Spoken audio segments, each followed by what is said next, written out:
All right. So that was a powerful talk from Brendon Burchard on how to become unstoppable. And we'll go ahead and kick the morning off this morning with Tay because he is being unstoppable dad. Whoa, we lost Tay. Where'd he go? There he is. Because he's being unstoppable dad. And we've got all the cuteness on the screen, so we just need to keep that going. Yeah, she's actually waiting on mom right now. She don't like being confined to this office. I think it was so good. I think it was good for me because he talked about a lot of yeah, baby. Yeah, she's coming. You want to go get her? He talked about a lot of things that a lot of us don't like to talk about, and the one he talked about mortality. And I know that's a difficult subject to talk about. Okay, baby. Okay, baby. Come here. Yeah, she's kind of mad right now. But he talked about a difficult subject. I think it's hard to talk about because it's seeing the end from the beginning. It's talking about, Riley, come get it, buddy. Okay, now we'll get it. Yeah, so I think that's kind of difficult to talk about because you have to see the end of the picture and understand that life has to end at some point. And I think once you start to address those areas, I think it almost focus it challenges you to focus on the legacy instead of your image. You kind of see the bigger picture and things and what you want to leave behind for those who you really want to make an impact for. So I think starting out, the first thing that he said at the beginning that I loved, and I love how he kind of snuck it in there and kind of shifted away from it because it kind of got everybody's minds right at the beginning. He said everything starts with mindset.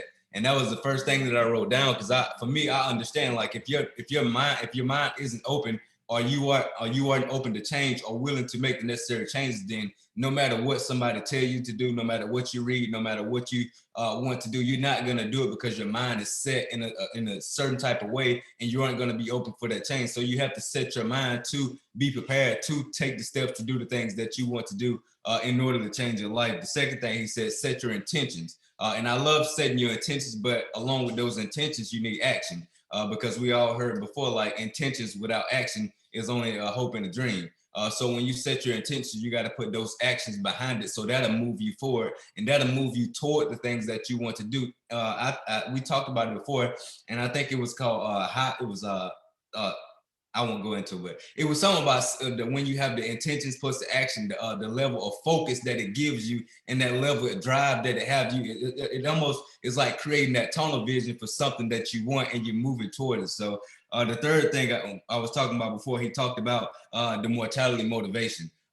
Realizing that life has to end. And I think if we're being honest, then that will motivate a lot of people to do a lot of things that we have on our bucket list. I was watching Joe, you and Steph, man. Me and my wife was like, we need to do something. Like we aren't living our life because you just look like you was having so much fun. Like it was almost like you just in the moment, just enjoying yourself. And we realized like that's the beauty of this company, this business that we have. Like it gives us the freedom to do these things. Like we aren't tied down to just live a life that we have to get up and go to a 9-to-5 job and just work from office and just wait to the end of our life to enjoy these things. We have the opportunity and the freedom to do these things now. So that was just a reminder that, you know, sometimes we think we're stuck in a place. It's not that we're stuck. It's just that we're choosing that place. Like we have options to do the things that we want to do, but we fear doing these things because we feel like, you know, if we aren't worthy sometimes, or we feel like we just can't do these things when that's not the truth of the matter. Like I said, when you realize that life ends, you'll start to do a lot of things that you normally wouldn't do. And I think we just have to have that mindset when it comes to like what we want to do as far as our legacy, our hopes, our dreams, and things like that. And the fourth thing that I wrote down that I love that he said under the struggle. And I think that's something that it isn't popular with nowadays because everybody wants what Chad called, you know, this microwave success. They want to put it in the microwave, put it on 3 minutes, and overnight we're successful. Like it doesn't work that way. Many times you have to put in work like day after day after day after week after month after month, and just continue to build on that understanding. Like it's compounding, like you're building up that success over time. So I love when he talked about that.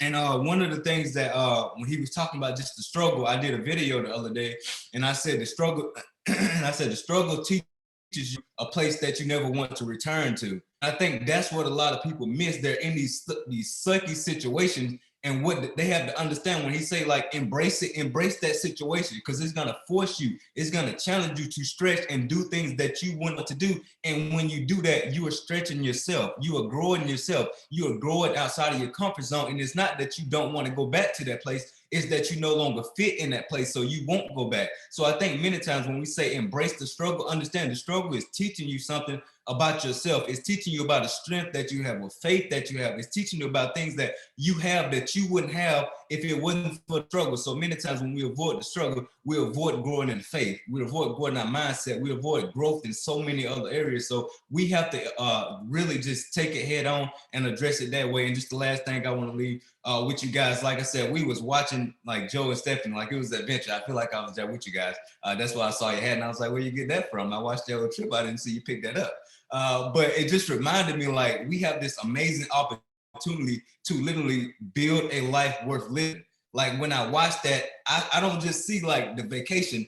I see the hard work that they do every single week. We listen to this the family call and you hear them being the top enrollers. Like I see that part too. Like that's the life that they're building. They get to do these things because they're taking the time out each and every week to do the necessary steps that line up with the hopes and dreams. This is like when we talk about the dream board, that was the dream board, but the other side of that, the action. So when we see people doing these things, understand it's not that, you know, they just get to do these things because they get to do it. Like it's something else that comes along with it. And it's that action and it's that dream, it's that intentions, it's that focus. It's doing the necessary things so that you can live that life that you want to live. So I think this was good in so many areas because it was one, talking about a lot of things that we don't want to talk about, which is realizing that some things do have to end. Life do have to end. Some relationships do have to end. And we have to be willing to accept that. And that allows us to move on with grace and allow these things to like leave our life in a way that we don't have to look back and regret it. We don't have to hold these bad intentions toward people. We get to do that understanding like these people taught me lessons that I probably would have never learned if they wasn't in my life. This lesson taught me something that I probably wouldn't have learned if I didn't have to go through it. So for me, it was just about embracing everything that comes at you, understanding that it comes to help you grow, and to help you move into that next season of your life that's going to allow you to continue to grow. So just so much good in this today. And I'm glad to be back with you guys. I missed you guys and you don't know it, but I was having withdrawals from this. So I'm glad that we was able to get back on this morning. Yeah, I felt the same way. It was like, oh, I can't wait to jump on and see everybody again and go through some great content. And this was a great one, just because of the fact that, like Tay said, it does go over stuff that people avoid and don't want to talk about. But somebody I know who doesn't avoid things and does like to talk about those things is Chad. So, Chad, what'd you have written down? Man, I got a lot written down, but just so good to see you guys and for everybody on here. I just want you to know that you have talents and you have gifts that you were given, and just don't be the one that goes to your grave and with so much unfulfilled potential. Don't do it. You know, a few things I wrote down here. One I wrote down, and I think I love to ask questions. I think it's great that Brendon has those questions that he asks himself every night. And one thing I wrote down here was, are you enduring or are you enjoying life? Because so many people are enduring life. In my opinion, anybody who's living for the weekend is enduring life. They're not enjoying. They're enjoying 2 out of 7 days when I believe we were created to enjoy 7 out of 7 days. So, you know, that might be someone on here right now. You might just be enduring life and you're in that season, but let that struggle drive you towards enjoying your whole life. Because I know for me, for decades, I didn't know it was possible because everyone around me was just enduring life. You know, I watched my father for, 30, 40 years endure life, work, enjoy the weekend, work, enjoy the weekend. And I think that just becomes kind of like what we call normal in America. But what we're all here to tell you is that you can actually intentionally design a life that you enjoy 24/7. I mean, I love Mondays now. You know, stock market's not open on the weekends, Joel. So, Monday rolls around, I'm like, come on, baby, let's go. So I just jotted that down. So that's a good question to ask. So are you enduring life? Are you enjoying life? I wrote down too, life is constantly drawing you to your calling and destiny. It's drawing you towards the things you want, and the things you don't want. The parts of life that you don't like, and it doesn't have to stay that way. And again, it takes intention and it takes design. The mortality motivation, the best thing I've ever heard with this is in the book, The 7 Habits of Highly Effective People. There's one of the habits that's just begin with the end in mind. And there's a little exercise they have you go through. So I'm gonna have you do it right now. So unless you're driving, don't do this. I'm gonna ask you to close your eyes. So please don't if you're driving. I don't want to be responsible for anyone getting in a 42 car pile up right now. So if you're not driving and if you're in a place where you can close your eyes, and just imagine closing your eyes if you are driving, but just close your eyes for a second. Just think 50, 60 years from now, you walk into a huge church, that probably a couple thousand people there, right? It's a funeral, and you walk up to the casket, and there you are. You're in the casket. And so, just kind of imagine yourself back of the room. You're kind of looking around, seeing who's there at your funeral. And you get to hear your spouse come up, and your spouse talks about you. And what is your spouse saying about you? What are your children saying about you? What is your pastor, if your pastor's there, saying about you? What are your coworkers and your friends and the people who you've invested in your entire life that are closest to you? Are there a couple thousand people there, or are there 20? It's things we can think about. And here's what is so powerful: we can decide today. We don't have to imagine what our funeral is going to look like. We can decide today, and we already know. If I were to die today, I know some things my kids would say. I know what my wife would say. And if Joel came, Tay came, I know what they would say. And it's you live life a whole different way when you're living for something larger than yourself. And the only way you're going to have a funeral with a lot of people there is if you live a life that's larger than yourself. And I think the more we give, it's like we're giving, but we get more out of it than I think we could ever give. It comes back so much more. So, he talked about, and one of the point I made when I wrote this down was when we're old and we're, back in our diapers again, some of you, if you make it that far, right? Maybe you won't, but if you do, we're not going to be thinking so much about the cars that we had and the stuff. We're going to be thinking about, did I lead my family well? Did I have a good relationship with my children, with my spouse? So, one thing to think about is, and this is just something that recently happened for me, is that your spouse and your children should be your greatest investment in your whole life. So you should be, I don't think we should leave it up to teachers and leave it up to the pastors at church to give our children the tools. It's our job. God entrusted us with the babies. And so it's our job to lead them and guide them and coach them and be their number one influence.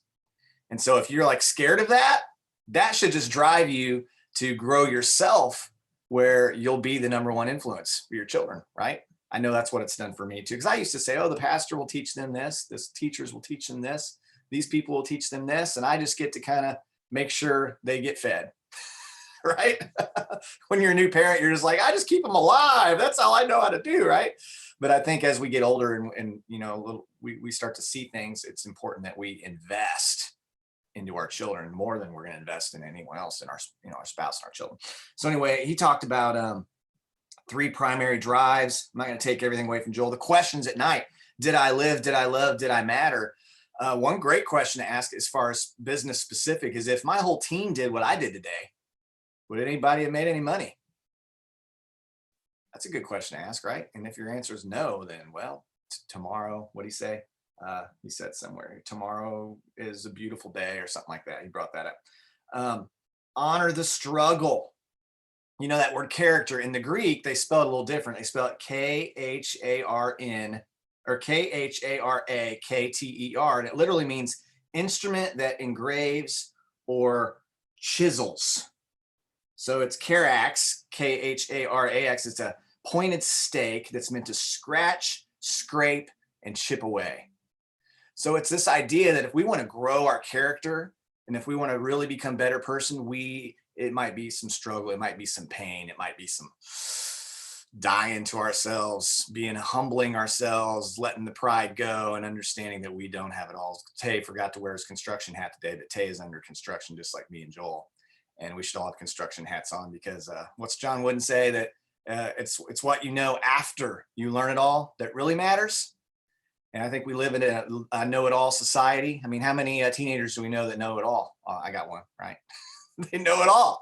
But then you get older, and like John Maxwell says, the older you get, the less you're certain about, but you become more certain about the few things that you're certain about. So I love that word character that just comes from the Greek word. It means chisel, or the mark that's left by a chisel. Think about our scars. Think about when you're a parent, you're a mom, and you go through that growing that baby and all that. And then, you a lot of people, you have scars, don't you? If you have a C-section, you have a scar there, a reminder. And as our character changes, our character grows, life will mark us. Life will mark us along the way. And I promise you, you'll look back and go, wow, I'm so glad I went through that struggle, because I never would have gotten here. I never would have learned the lesson if I didn't embrace the suck. I heard it said one time, Joel, that the only way to Successville is to take the struggle bus. It's the only way to get there. There's no other way. If there was, I would love to know. So the last one thing I'll say here is the power plant, how they generate energy. In a business like this, you have to be an energy generator. There's no way around it. You have to be a source that's going to fill other people up. It's just what we do. We're hope brokers. I mean, it's like a lighthouse. If you want to kind of compare yourself to an instrument, when someone sees you, they should immediately know that you're bringing something to their life that's going to help them be a better person. That they know when they talk to you, you're going to leave them better than you found them. You're going to pour into them without even really expecting anything back in return. And the greatest leaders in network marketing all do that. They all are givers, and they pour and they pour. Joel and Tay and I aren't even on Joel's team. He's been pouring in us for years. Big reason why Joel and Steph are number one. Steph pours into so many people, pouring into my wife so many times, give her life, not on their team. It's because they see the big picture. The big picture is far more than a new distributor. The big picture is changing lives, and as many as we can. And It Works just gives us a platform where we can reach wide and far, and we can change lives of people that we may never even meet and may never even know we changed their life. And that's just a great way to live. So I know I went a little long, Joel, but I left you, at least I did good today, because I had 8 points and I only talked like about 4 of them. So I know you're going to fill in all holes. Chad is absolutely unstoppable. So good, man. So one of the first things that he said that I totally love, it's personal development 101. He said, know your intention. He said so many people go around life just going through life, when you can actually go through life driving your life. Don't let life happen to you. You go live your life. The other important thing that he started out with is something that I want all of you to hear. God has given you the golden ticket to life. Each morning you get up, when those feet hit the floor, tell him thank you for this day, and then go out and live each day like it's your masterpiece. The first point that he was talking about was the mortality motivation. And that's why he was so serious about that, is because he did have a brush with death. That changed his viewpoint on the fact that he needed to have, and we all need to have, a reverence for life.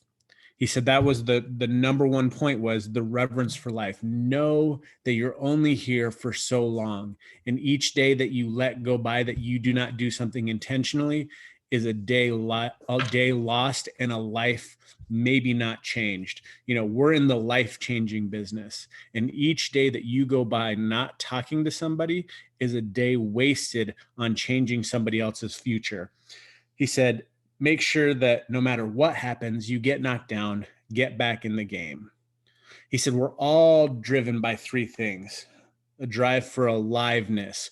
We all want freedom and joy. He said, we have a need for connection. People want to be connected. They want to feel like they're a part of something.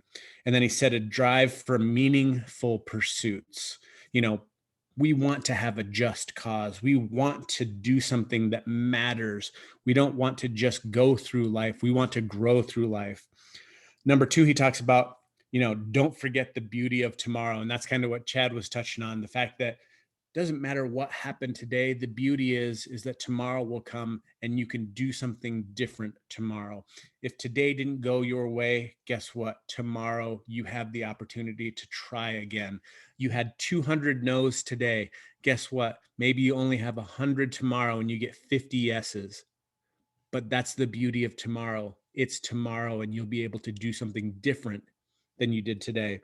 He also says, make sure that you honor the struggle. When you honor the struggle, you're basically saying that you know that it's there. You acknowledge it. It's coming. He said there's two groups, people who honor the struggle and people who bemoan the struggle.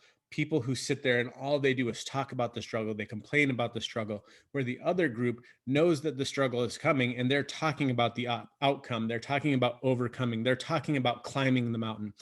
The struggle was placed there to see if you really care and if you really want your goal. Think about that. What did you join this business for? What is your why? We talk about that all the time. And the reason why is because we know that the struggle is going to come. We've been in this business for 12 years. Do you think we've had more than one struggle along those 12 years? We know that inevitably the struggle is going to come. So do you really care enough about what you're doing to push through that?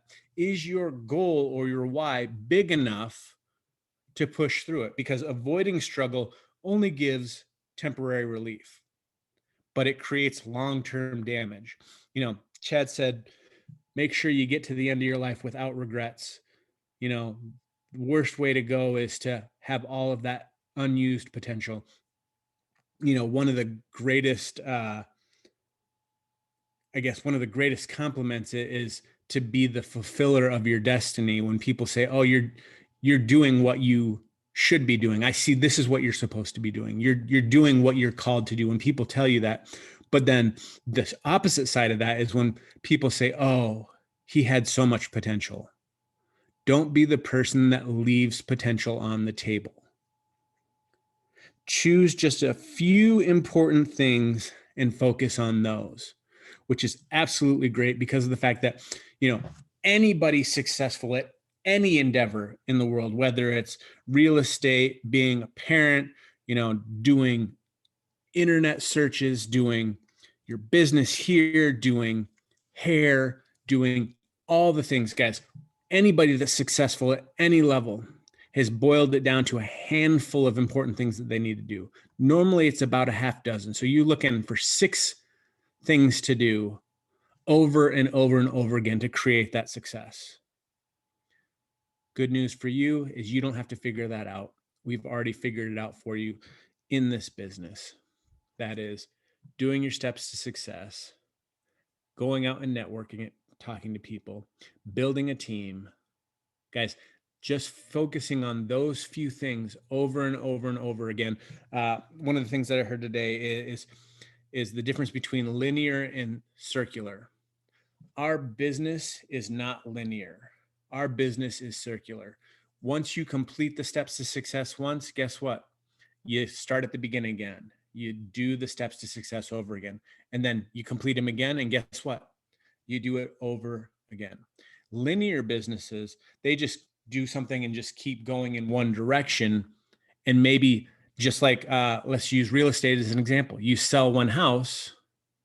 Well, guess what? You got to go out and sell another house. Where with this business, once you complete the circular motion a number of times, it's just like a wheel. It starts rolling on its own. You have team members that start doing the circular motion, and all of a sudden you create this giant snowball effect where things just keep getting bigger and bigger and bigger. So make sure that you choose the few important things that we teach you through the steps to success and using your KPIs and your daily task list to turn this into a huge monumental momentum business, which we know each one of you is capable of. And then the last thing he's talking about is bring the joy, your energy. You have to create energy. You don't naturally have it. Most people are sitting there waiting for something to come, waiting for, somebody to bring the joy, somebody to bring the energy. But most people don't realize that you're the generator of those things. You speak life into your area. You go out and create the work that needs to be done. You go out and contact people. Don't just sit back and wait for people to contact you. So what you want, you have to be the generator of. So figure out today what it is that you want, and then figure out the things that you have to do to generate that for yourself. You know, energy you have is not an accident. It's something that you're intentionally going for. So guys, I hope this helped teach you how to become unstoppable. But most importantly, what I want you guys to go out and do today is go bring the joy to somebody else. That number 4, if we could just grab a hold of that and bring the joy to other people, it's amazing the things that you'll be able to accomplish. It's amazing the people that will come around you, because of the fact that the 2 things people are looking for are freedom and joy. And if you can bring the joy ultimately with this business, we can bring them the freedom. Go out and make it an awesome day, guys. We'll see you here again next time.